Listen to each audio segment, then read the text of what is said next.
Olá pessoal, tudo bem? Vamos à nossa hora do Espiritismo e hoje eu vou começar falando o mesmo de sempre. Não se esqueçam de curtir, compartilhar, marcar seus amigos, né? E quem estiver assistindo pelo Facebook, acesse nosso YouTube também e se inscreva. Quem estiver assistindo pelo YouTube, faça a mesma coisa, tudo bem? Às vezes tem algum vídeo em específico que eu coloco ou só no YouTube ou só no Facebook. Bom pessoal, hoje nós vamos falar sobre o medo novamente. Por que a gente vai falar sobre o medo? De novo, porque eu fiz um vídeo recente sobre o medo, né? Porque pelas respostas eu percebi que o medo é uma coisa que atrapalha muito as pessoas. Então, eu acho que vale a pena fazer um outro tema, né? Nós não podemos ser reféns do medo. E hoje eu vou falar de um outro lado, mais do lado espiritual. Todas as vezes que a gente tem medo, a gente baixa a nossa vibração. Na realidade, o medo faz com que a gente entre em contato energeticamente, vibracionalmente, com as pessoas que também têm medo e com os obsessores que se alimentam do medo.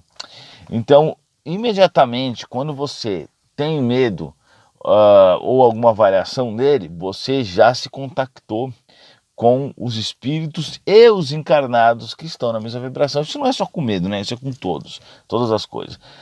E a partir daí, você começa uma troca de energias muito maléfica para você. Então, o que é o certo fazer? Controlar o medo. Como eu falei naquele outro vídeo, o medo é uma reação natural, porque o medo, na realidade, ele nos mantinha vivo durante muitos milhares de séculos, né? Os nossos ancestrais, eles tinham medo, por exemplo, para não ser morto por um leão, para poder avaliar, né? É um instinto de sobrevivência.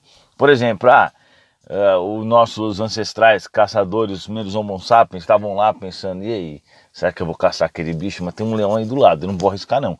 Por isso que o medo era bom. O medo ainda hoje é bom, por exemplo, nos faz não reagir a um assalto, né? Entre outras coisas mais. Então o medo, de certa forma, sendo controlado, ele vai nos fazer bem, ele nos preserva vivo, ele nos faz bem. Porém, quando a gente deixa o medo dominar a situação, não, isso não é inteligente. Tanto que ninguém com medo consegue trabalhar bem, ninguém com medo consegue resolver a situação, ninguém com medo consegue tomar decisões sensatas.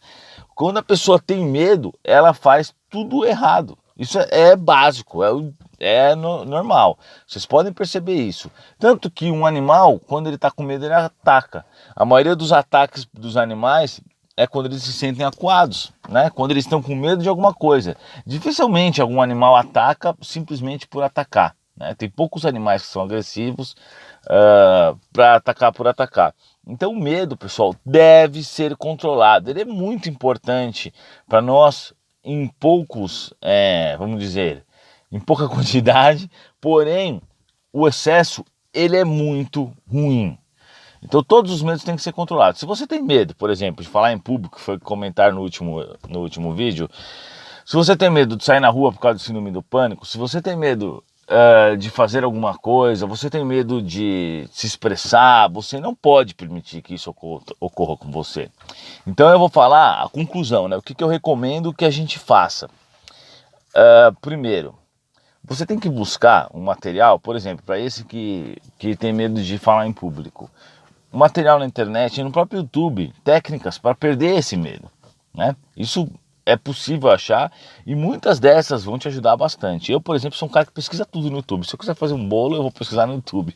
Se eu quiser aprender como chegar no final do continente da América do Sul, eu vou pesquisar no YouTube. Então o YouTube tem coisas que não estão certas, claro que tem, mas se você filtrar as coisas boas, vai te ajudar bastante. A segunda coisa, eu aconselho muito as pessoas a procurar um tratamento psicológico, né? Não tem nada demais em fazer terapia, eu já fiz terapia, é uma coisa super comum, porque os nossos corpos físicos, biológicos não estão preparados para viverem na realidade que nós temos hoje, cheio de altos e baixos e de uma série de diferenças, né? Um ritmo muito mais acelerado. Então é claro que precisaremos, muitos de nós, se não a maioria, né, buscar uma ajuda psicológica, buscar um terapeuta bom, um psiquiatra, às vezes tomar um remédio, um antidepressivo, né, que balanceie, que libere serotonina, porque às vezes tem muito, às vezes tem pouco. Precisa investigar na parte da medicina, certo? E também o principal, no meu ponto de vista, é buscar um centro espírita kardecista para você fazer o seu tratamento, né? Então eu acho que aliado a essas três coisas, e mais o seu esforço, porque o mais importante é o seu esforço, né? Eu vou contar a minha história. Eu tive síndrome do pânico quando eu era adolescente. E eu tinha ido em vários médicos, a síndrome do pânico não passava, né?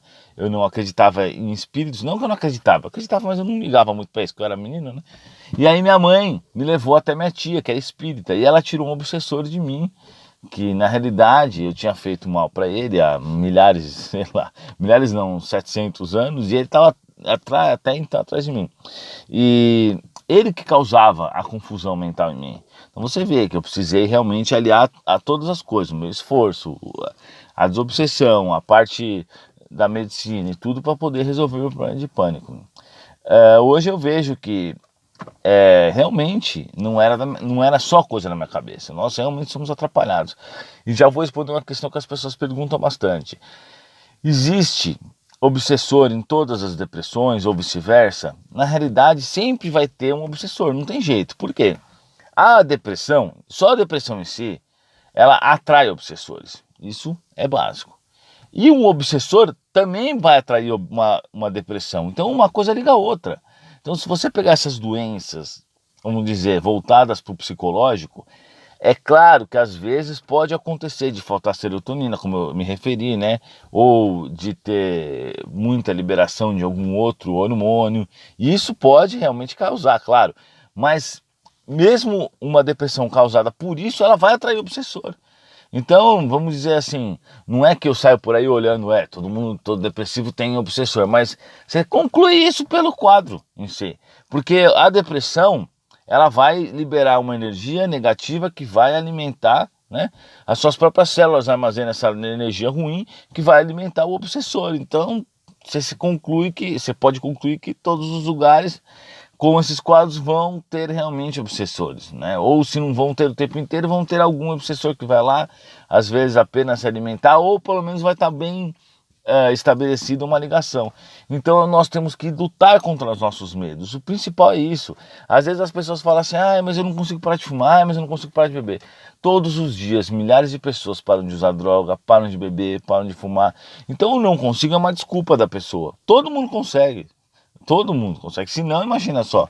Todo mundo ia morrer com esses problemas. Muita gente morre porque não tenta, não consegue. Mas todo mundo consegue. Nós temos minha equipe espiritual a gente faz, né? Tanto cirurgia espiritual, como desobsessão e como tratamento para viciados, né? Para viciados em bebida, droga, qualquer coisa, cigarro, jogo, sexo. Então, caso vocês tenham interesse, vocês podem entrar em contato com o Juliano e com o Ronaldo. Eu vou colocar o número aí abaixo, né?